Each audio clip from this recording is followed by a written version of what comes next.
Gente, então, boa noite. Nós vamos falar hoje sobre as normas internacionais, né?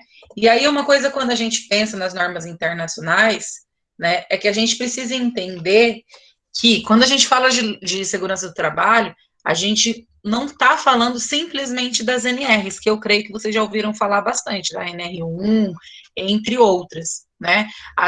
As normas, né, da segurança do trabalho, elas vão muito além das NRs. Então, isso é muito importante a gente conhecer as outras que vão influenciar em todo o trabalho que a gente vai fazer aí ao longo, né, da nossa vida laboral, tá? Então, quando a gente fala, né, da segurança do trabalho, eu preciso entender que a gente tem muitas normas e legislações, tá? E a gente precisa estar sempre em contato com elas, buscando, né, avaliando se elas estão sendo atualizadas, se elas mudaram e tudo isso, para que a empresa, né, a qual a gente trabalha e exerce o cargo de técnico em segurança do trabalho, elas estão dentro das regras e estão proporcionando um trabalho seguro para os colaboradores. Então, por isso que é muito importante eu conhecer, né, não só as NRs, que vocês vão ouvir falar muito, mas também as outras normas, né? E aí se engana muito quem pensa que é só seguir as NRs e vai estar tudo certo, está tudo bom, está tudo perfeito. Muito pelo contrário, né? Além das NRs, existem legislações nacionais e internacionais que a gente precisa seguir e levar em consideração, tá? Para que a gente possa estar livre de multas e processos judiciais. Além disso, né? Se eu não sigo, às vezes ninguém vai lá me multar. Então, eu não sigo as normas, né? Não sigo lá uma lei em específico. Mas um colaborador meu sofre um acidente. Provavelmente eu vou ter um processo judicial, vou ter que pagar indenização, vou ter que mexer aí no bolso do empregador, tá? E muitas vezes vocês vão ser responsabilizados porque vocês não trabalharam diante daquilo, tá? E aí a gente tem algumas normas, tá? Como, por exemplo, as OSHAs, a NIOSHA, a NBRS, a CLT, a ENS, resoluções técnicas, normas técnicas do Ministério do Trabalho e Emprego, além de outras normas que a gente precisa entender, né? E precisa conhecer. A gente vai falar principalmente de duas, tá? Que vai ficar para a próxima aula, mas a gente precisa entender que existem algumas normas aí que vão falar da higiene ocupacional e também da segurança do trabalho. Então, quando a gente fala, né, das NRs, eu preciso entender que a NR, ela é fundamental, tá? Para a gente garantir aí um trabalho seguro. Mas elas não são o todo, né, de uma estrutura de legislação dentro de um trabalho, dentro de um serviço. Na verdade, elas são apenas uma pequena parte daquele processo como um todo, tá? Então, por isso que a gente precisa conhecer e vocês precisam estar cientes que nós temos as NRs, que eu preciso conhecer, e também todas as outras normas que vão reger a segurança do trabalho, tá? E o que elas vão interferir na higiene ocupacional. Além disso, é importante a gente pensar, né, que, eu sigo a CLT, então eu não preciso seguir a NR? Não, eu tenho que seguir tanto a NR como a CLT, tá? Eu tenho que estar de acordo ali com todas as normas que interferem no meu trabalho, tá? E, né, como eu comentei, o não cumprimento de qualquer uma dessas legislações vai trazer aí a empresa para risco judicial, tá? Responder criminalmente e civilmente também, tá? Além disso, garantir, né, que os seus colaboradores não estão sendo colocados em risco e nem com relação à sua integridade física. Então, o que são as NRs? Então, NRs são as normas regulamentadoras, tá? Que vão determinar quais são os procedimentos obrigatórios em cada atividade em específico para promover e garantir a saúde e a segurança do trabalhador. Então, essa é a definição das normas regulamentadoras, tá? E aí, dentro das regulamentadoras, das NRs, eu vou ter, acho que, 36 normas. E aí, a NR1, tá? Ela vai falar sobre as disposições gerais das NRs, né? O que você vai precisar observar, né? Quais são as observações obrigatórias que devem ser feitas tanto pelas empresas privadas e públicas, pelos órgãos públicos, da administração direta ou indireta, também pelos órgãos dos poderes legislativo e judiciário, e que possuam empregados regidos pela consolidação das leis do trabalho. Então, elas vão estar principalmente ligadas com os trabalhadores que são regimentados, registrados pela CLT, tá? Além, né, da ANR, que é a principal que a gente fala dentro de segurança do trabalho, higiene ocupacional, a gente vai ter as NHOs, que são as normas de higiene ocupacional, que foram, né, desenvolvidas pela Fundacentro, que é um instituto brasileiro, tá? Elas são, então, criadas para determinar, né, os limites de tolerância para cada tipo de agente, tá? Agente físico, químico, biológico, né? Qual é a metodologia de avaliação que deve ser levada em consideração? Então, como que eu tenho que fazer a avaliação da audiometria? Como que eu tenho que fazer dos ruídos, do calor, do frio? Então, isso ela vai demonstrar quais são as metodologias de avaliação e quais são os critérios técnicos dos equipamentos que eu utilizo para fazer essas determinações, para fazer essas avaliações, tá? Além disso, elas são utilizadas, né, essas normas, para determinar as medidas de controle, tá, desses agentes ambientais também. Então, ela é bem utilizada, no entanto, que no terceiro semestre vocês vão ouvir falar bastante dela, bem específico, tá? São 12 NHOs, mas a 2, se eu não me engano, a 2 ou a 3, ela não está valendo, porque ela foi retirada, tá? Para que fosse revista, mas ainda não foi incluída novamente no sistema, tá? Então, a gente tem aí essas normas também de higiene ocupacional. Além delas, a gente vai ter a OSAS, que é uma relação de normas britânicas, tá? Lá na Europa, foi elaborada por um grupo chamado BSI, que vai servir de orientação para o sistema de gestão e certificação da segurança e saúde ocupacional. Então, aqui é para certificar normalmente, né, a segurança e a saúde ocupacional. Assim como tem a ISO, tá? A gente também tem aí as OSAs, tá? Ela vai fornecer, então, orientações necessárias para a empresa avaliar e otimizar os seus procedimentos com relação à saúde e segurança do trabalho. Essa OSAS é a sigla para Occupational Health and Safety Assessment Service, ou Série de Avaliação de Segurança e Saúde Ocupacional. Não sou muito no inglês, como vocês podem ver. Então, aí também normas britânicas, tá? A gente acaba não usando tanto ela, se baseando tanto nela, mas a gente vai ter algumas aí que a gente vai se basear. Aí a gente tem a OSHA, tá?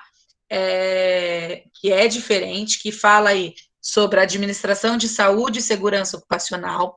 Ela é uma agência que funciona dentro do Ministério do Trabalho nos Estados Unidos, tá? E ela tem como principal objetivo promover a segurança do trabalho para os colaboradores a partir da aplicação de padrões, treinamentos, divulgação, educação e assistência.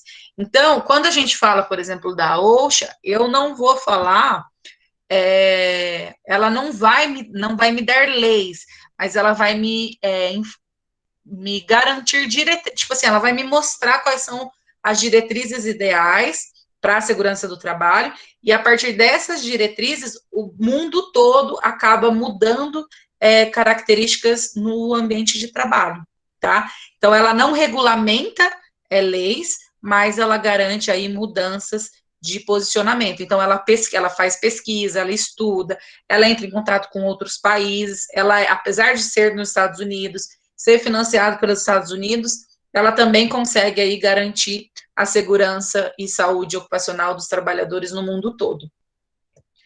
Além disso, a gente tem a NIOSH, tá? A sigla para National Institute for Occupational Safety and Health, ou em português, que é muito mais fácil, Instituto Nacional de Segurança e Saúde Ocupacional, tá? Essa é a Agência Federal dos Estados Unidos, tá? Que vai, então, pesquisar e produzir medidas a fim de garantir e diminuir as lesões e doenças ocupacionais durante as atividades laborativas. Então, aqui ele vai estudar, ele vai garantir, né, que o trabalhador não tenha problemas aí, não tenha lesões, enfim. Além disso, né, ela vai ter métodos bastante específicos, tá, que ela descreve lá cada um dos métodos, para limite de peso recomendado e o índice de levantamento. Então, quanto peso que eu posso levantar através do índice, né, do posicionamento e tudo isso. Então, ela também garante aí esses valores, tá? Ela vai explicar como fazer essas avaliações. E aí está bastante relacionado com a ergonomia. Então, eu creio, a gente vai ver um pouquinho dela na próxima semana, mas eu creio que vocês venham um pouquinho mais a fundo em ergonomia, tá? Ou na própria disciplina de segurança do trabalho. Além, então, dessas, a gente tem a NBR, né? Que são as normas técnicas brasileiras, tá?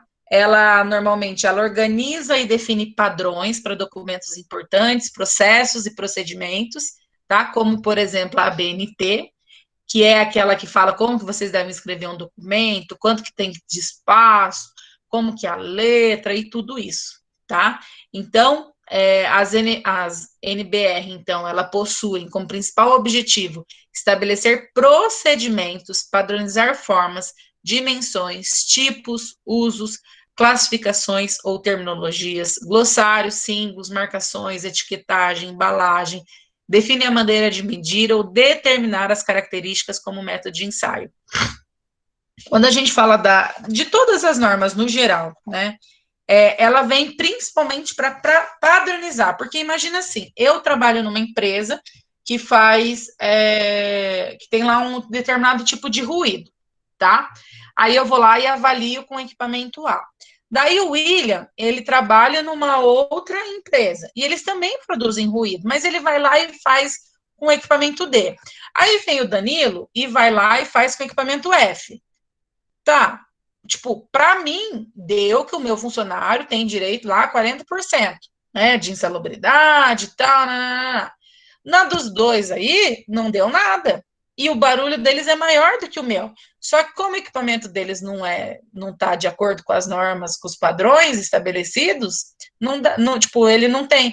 Então, por isso que essas normas vêm, elas acabam sendo ditadas, a gente precisa seguir elas, tá? É para garantir que a gente vai padronizar o processo, que todos vão ter as mesmas condições de trabalho, as mesmas condições de avaliação, né? Porque, por exemplo, beleza, eu fui, fiz essa avaliação e aí eu tô pagando lá, tá tudo bonitinho. O meu funcionário sofreu um acidente, perdeu a audição, e aí agora ele tá falando que é por minha culpa, tá? E aí, beleza, eu provo que eu fiz tudo certinho, todas as avaliações. Aí na empresa do Danilo acontece a mesma coisa. Só que ele não tem como provar. Tipo assim, o equipamento dele não está no padrão, não tem como ele garantir que estava 100% certo, e aí ele vai ter mais problemas ainda, né? E aí isso pode trazer consequências, né, para a empresa também e para o funcionário. Por quê? Porque eles estão sendo avaliados de qualquer jeito. Então, por isso que existem essas normas, tá? Além disso, a gente tem a CLT, tá? Que é a sigla para Consolidação das Leis do Trabalho, que é uma legislação brasileira que vai falar sobre o direito do trabalho, o direito processual do trabalho. Então, não fala simplesmente sobre o direito do trabalhador, mas ele vai falar como que tem que ser regido as leis, o que o funcionário tem direito, quanto que ele ganha, se ele trabalhar à noite, o que acontece, se ele trabalhar de dia, o que acontece. Então, ele tem ali as leis de trabalho. Por quê? Porque senão cada um faz de um jeito, gente. E aí a gente ia voltar para o tempo da ditadura, para o tempo da escravidão, se a gente não tivesse a CLT, tá? Com relação à saúde e segurança do trabalho, tá? Ela se encontra nos artigos no capítulo 2, tá? No capítulo 5 do título 2, e aí ali vai determinar algumas situações com relação à saúde e segurança do trabalho. Então, se ali está falando uma coisa e na NR está falando uma coisa, não é igual, né? Mas também não é totalmente diferente. Eu preciso chegar no meio termo. Por quê? Porque elas vão acabar se falando e em algum momento eu posso ter problema. Então, eu sempre tenho que pegar as duas. Óbvio que não vai ter, tá? Uma escrita baseada na outra. Mas eu preciso sempre trabalhar de uma forma que compreenda as duas. Então, você está falando que o funcionário, ele tem lá ele pode ficar pela CLT até 6 horas no ambiente de trabalho, tendo 90 decibéis, né, de ruído. E aí, na norma, está falando que ele pode ficar até 4 horas em 90 decibéis, você vai ter que trabalhar com 4 horas, tá? Então, tudo isso vai ali garantir, né, o direito da saúde do trabalhador, tá? Primeiro, para quê? Para otimizar a proteção, né, a saúde e a integridade física e psicológica dos colaboradores. Então, a ANR normalmente não fala muito sobre psicológico, né? Mas a CLT, ela vai te dar garantias caso você tenha problemas aí psicológicos devido ao seu ambiente de trabalho, tá?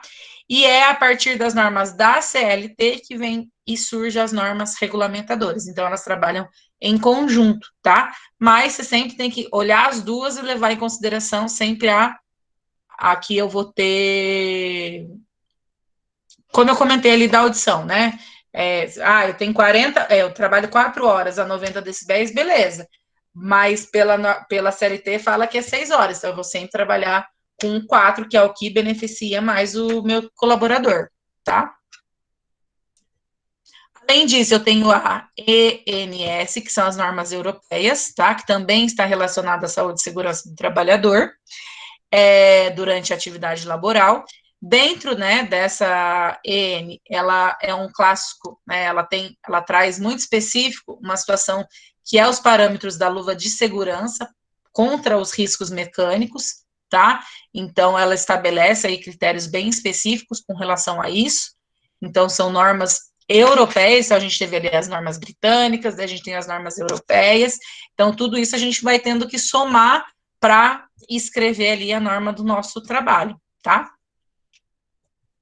Além disso, eu vou ter as RTs, tá? Ou resoluções técnicas, que são normas brasileiras que servem para determinar as boas práticas para a segurança dos colaboradores em atividades específicas. Então, a gente tem as RTs do Corpo de Bombeiro, a gente tem as RTs da Anvisa, a gente tem as RTs da Construção Civil, entre outras, tá?